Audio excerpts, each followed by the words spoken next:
بسم الله الرحمن الرحيم.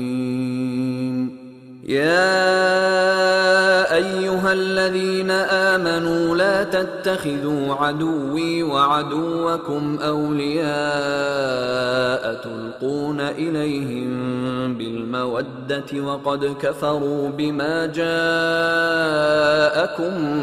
من الحق يخرجون الرسول وإياكم أن تؤمنوا بالله ربكم إن كنتم خرجتم جهادا في سبيلي وابتغاء مرضاتي تسرون إليهم بالمودة وأنا أعلم بما أخفيتم وما أعلنتم ومن يفعله منكم فقد ضل سواء السبيل. إن يثقفوكم يكونوا لكم أعداء ويبسطوا إليكم أيديهم وألسنتهم بالسوء وودوا لو تكفرون. لن تنفعكم أرحامكم ولا أولادكم يوم القيامة يفصل بينكم والله بما تعملون بصير. قد كانت لكم أسوة حسنة في إبراهيم والذين معه إذ قالوا لقومهم إنا براء منكم ومما تعبدون من دون الله كفرنا بكم وبدا بيننا وبينكم العداوة والبغضاء أبدا حتى تؤمنوا بالله وحده إلا قول إبراهيم لأبيه لأستغفرن لك وما أملك لك من الله من شيء ربنا عليك توكلنا وإليك أنبنا وإليك المصير. ربنا لا تجعلنا فتنة للذين كفروا واغفر لنا ربنا إنك أنت العزيز الحكيم.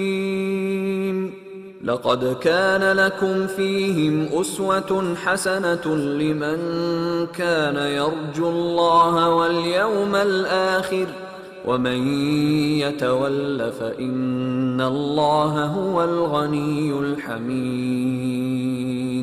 عسى الله أن يجعل بينكم وبين الذين عاديتم منهم مودة والله قدير والله غفور رحيم.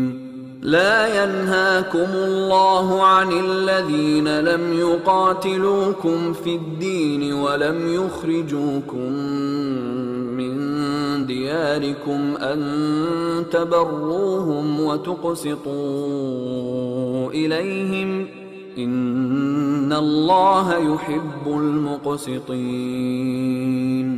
إنما ينهاكم الله عن الذين قاتلوكم في الدين وأخرجوكم من دياركم وظاهروا على إخراجكم أن تولوهم ومن يتولهم فأولئك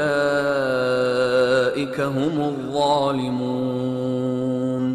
يا أيها الذين آمنوا إذا جاءكم المؤمنات مهاجرات فامتحنوهن الله أعلم بإيمانهن فإن علمتموهن مؤمنات فلا ترجعوهن إلى الكفار لا هن حل لهم ولا هم يحلون لهم وآتوهم ما أنفقوا ولا جناح عليكم أن تنكحوهن إذا آتيتموهن أجورهن ولا تمسكوا بعصم الكوافر واسألوا ما أنفقتم وليسألوا ما أنفقوا ذلكم حكم الله يحكم بينكم والله عليم حكيم. وإن فاتكم شيء من أزواجكم إلى الكفار فعاقبتم فآتوا الذين ذهبت أزواجهم مثل ما أنفقوا واتقوا الله الذي أنتم به مؤمنون. يا أيها النبي إذا جاءك